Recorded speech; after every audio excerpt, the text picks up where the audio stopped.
మన రాష్ట్రంలో ఇప్పుడు మళ్ళీ ఒక ముఖ్యమైనటువంటి రాజకీయ చర్చ మొదలైంది. అదే స్థానిక సంస్థల ఎన్నికలు. ఎందుకంటే ఈ నెల ఏప్రిల్ 2తో అంటే నెక్స్ట్ మంత్ ఏప్రిల్ 2 తోటి సర్పంచుల పదవీ కాలం ముగియబోతోంది. అదేవిధంగా పరిషత్తుల పదవీ కాలం కూడా ఈ నెలతో పూర్తవుతుంది.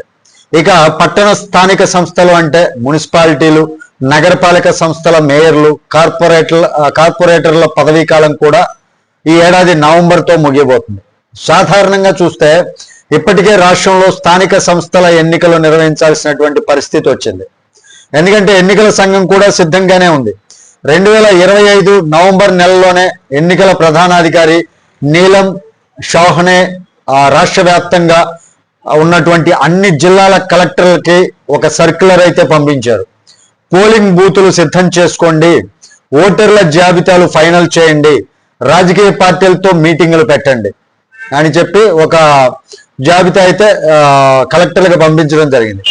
ఏ క్షణమైనా సరే ఎన్నికల షెడ్యూల్ విడుదల చేసేటటువంటి అవకాశం ఉంది కాబట్టి సిద్ధంగా ఉండండి అని ఆదేశించారు. అంటే ఎన్నికల సంఘం అయితే ఇక్కడ సిద్ధంగానే ఉంది, కానీ ఎన్నికలు నిర్వహించాలా వద్దా అనేటటువంటి అసలు నిర్ణయం మాత్రం ప్రభుత్వం చేతుల్లోనే ఉంటుంది.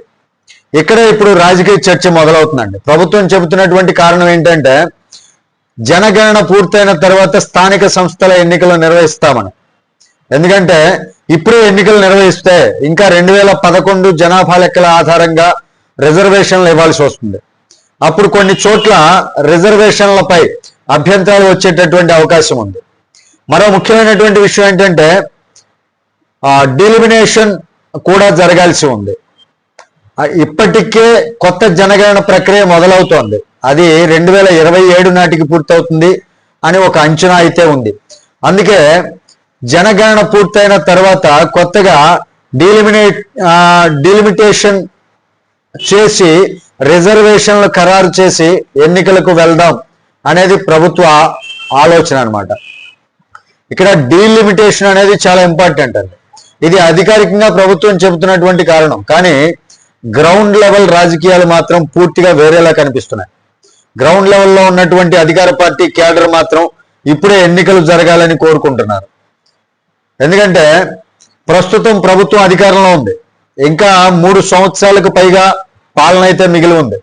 అందువల్ల ఇప్పుడే ఎన్నికలు జరిగితే 70 నుంచి 80% స్థానాలు గెలిచేటటువంటి అవకాశం ఉందని వాళ్ళ అంచనా, క్యాడర్ యొక్క అంచనా.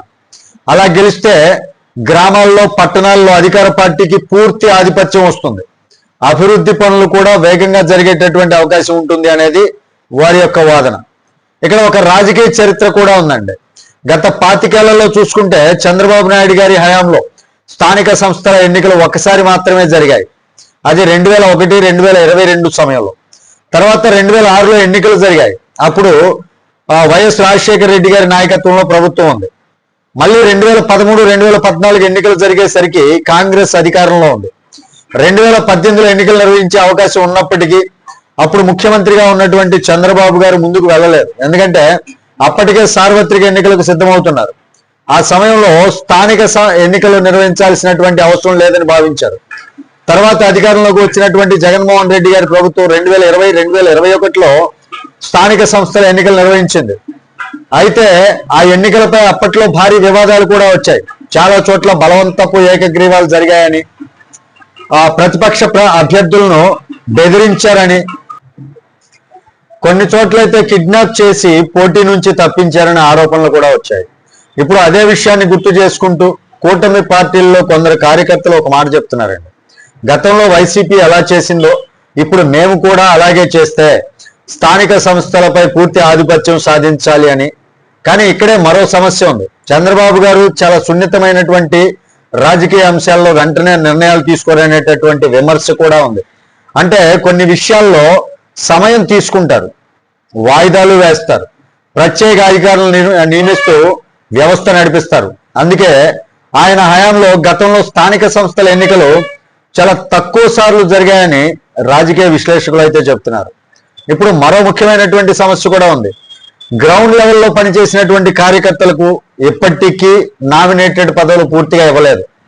ఎంపీసీ చైర్మన్ పోస్టులు కావచ్చు, డైరెక్టర్ పోస్టులు కావచ్చు, దేవాలయ ట్రస్ట్ బోర్డులు కావచ్చు, ఇవి చాలా చోట్ల ఇంకా ఖాళీగానే ఉన్నాయి.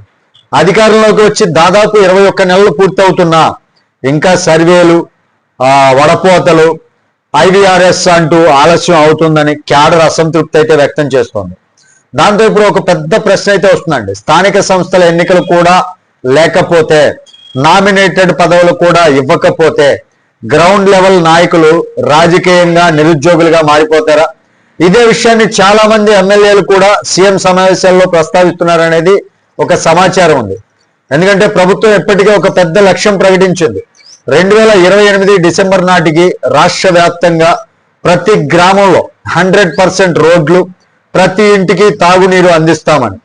ఈ పనులు స్థానిక సంస్థల ఆధ్వర్యంలో జరిగితే గ్రౌండ్ లెవెల్లో అధికార పార్టీ నుంచి ఫలితాలు వస్తాయనేది ఎమ్మెల్యేలు భావిస్తున్నారు. కానీ పెద్దల ఆలోచన మాత్రం వేరేలా ఉంది. రిజర్వేషన్లపై కేసులు పడితే, డీలిమిటేషన్ ఆలస్యం అయితే మొత్తం ఎన్నికల ప్రక్రియ కోర్టుల్లో ఇరుక్కుపోయేటటువంటి ప్రమాదం ఉందని ప్రభుత్వం జాగ్రత్త పడుతుంది. అంటే ఒకవైపు క్యాడర్ ఒత్తిడి, మరోవైపు పరిపాలనా జాగ్రత్తలు, ఈ రెండింటి మధ్యలో ఇప్పుడు స్థానిక సంస్థల ఎన్నికల విషయం నిలిచిపోయింది. ఇక చివరికి ఒక పెద్ద ప్రశ్న మాత్రం మిగిలిందండి.